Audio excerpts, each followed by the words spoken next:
एक बार एक जमींदार के माली ने एक बंजर जमीन में बहुत मेहनत करके उस जमीन को फूलों के बागों में बदल दिया। मेरा मेहनत आज सच में रंग लाया है।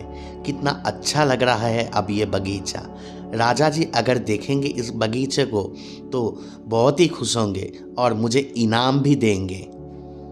और माली जब ये बात सोच रहा था तभी राजा जी वहां पर आए। अरे रामू, तुमने तो बहुत ही बढ़िया काम किया है। कितना अच्छा लग रहा है अभी ये बगीचा। मैं बहुत खुश हुआ तुम्हारे काम से। बहुत शुक्रिया हुजूर कि मेरे काम से आप खुश हुए। मेरे आपके पास एक अनुरोध था। बहुत दिनों से गांव नहीं गया। मैं थोड़ा गांव में खुद का घर घूम के आना चाहता हूँ।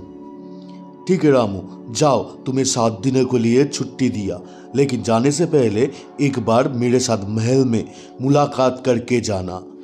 जो हुकुम हुजूर। अरे रामू, तुम आ गए। तुमको बुलाया था क्योंकि मैं तुम्हारे काम से बहुत खुश हूँ और तुमको एक उपहार देना चाहता हूँ। राजा जी, आपका बहुत शुक्रिया। आपने मुझे इस काबिल समझा। ये जो बकरी तुम देख रहे हो यही है तुम्हारे लिए उपहार। राजा जी के जय, राजा जी के जय हो। और रामू ने बकरी को लेकर अपने गांव की तरफ चलना शुरू कर दिया और मन ही मन वो बकरी पाकर बहुत ही खुश था। लेकिन रामू को पता ही नहीं चला कि 3 बदमाश लोग रामू का पीछा करने लगे हैं। भाई लोग, सुनो सुनो, देखो इस आदमी के पास कितना अच्छी एक बकरी है और मेरे पास एक प्लान है जिससे ये बकरी हमारा हो सकता है और आज रात को इस बकरी का हा हा हा। क्या बात है भाई, आज रात को ये बकरी खाने के लिए मिलेगा। मुझे तो अभी से भूख लग रहा है, लेकिन ये बकरी हम हासिल कैसे करेंगे? क्या प्लान है, आप बोलिए। बकरी खाने के लिए मिलेगा और क्या चाहिए? हाँ हाँ हाँ हाँ। अगर रात में बकरी खाना है तो ध्यान से सुनो मेरे बात। मैं जैसा जैसा बोलता हूँ तुम लोगों को वैसा ही करना है। और इस तरह से तीनों बदमाश ने रामू का बकरी लूटने का प्लान बना लिया। और दूसरी तरफ रामू और उसका बकरी दोनों ही चलते चलते बहुत ही ज्यादा थक चुके थे। इसलिए रामू ने सोचा थोड़ा सा बैठ के आराम कर लेते हैं, उसके बाद फिर से चलेंगे घर के तरफ।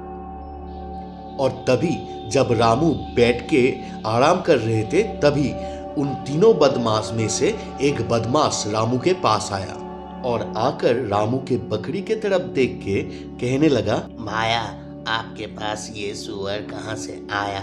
यहाँ पर तो सुअर नहीं मिलता है। क्या ये सुअर आपका है? ये आपके पास क्या कर रहा है? ये सुनने के बाद रामू चौंक जाता है और मन ही मन सोचता है ये इंसान पागल होगा क्योंकि ये बकरी को सुअर बोल रहा है। अरे भाई, क्या बात कर रहे हो? ये तो बकरी है, ये कैसे आपको सुअर दिख रहा है? आपका तबीयत तो ठीक है या नशे वशे करके आए हो आप? अरे भाया, मेरा तो सब कुछ ही ठीक है, लेकिन लगता है तुम्हारा दिमाग ठीक नहीं है जो तुम एक सुअर को बकरी बोल रहे हो। रामू मन ही मन सोचता है एक पागल से बहस करके कोई फायदा नहीं है, यहाँ से निकल जाने से ही उसका भलाई है। और रामू वहां से उठ के फिर से अपने गांव के तरफ चलना शुरू कर देते हैं अपने बकरी के साथ। फिर कुछ देर चलने के बाद रामू का मुलाकात होता है दूसरा बदमाश से जो रास्ते पे ही खड़ा था। और बदमाश रामू से बोलता है, अरे भाई साहब, साथ में सुअर लेके तुम कहां पे जा रहे हो? इस बार रामू थोड़ा सा चौंक जाता है और बोलता है, अरे भाई साहब, तुम्हें भी ये सुअर दिख रहा है? सुबह से ये मेरे साथ हो क्या रहा है? जो भी मिल रहा है ये बकरी को देख के सुअर बोल रहा है। बदमाश बोलता है, ये सुअर ही तो है, इसलिए सुअर ही तो बोल रहे हैं सभी। मेरा दिमाग खराब हो जाएगा, मेरा सर फट जाएगा, मैं निकल लेता हूं यहां से। ये बोल के रामू फिर से वहां से चल देते हैं अपने बकरी के साथ। इसके बाद रामू जब गांव में पहुंचने ही वाला था, रामू को पकड़ लिया तीसरे बदमाश किरण। अरे हकले, मैं तुम्हें किरण दिख रहा हूँ?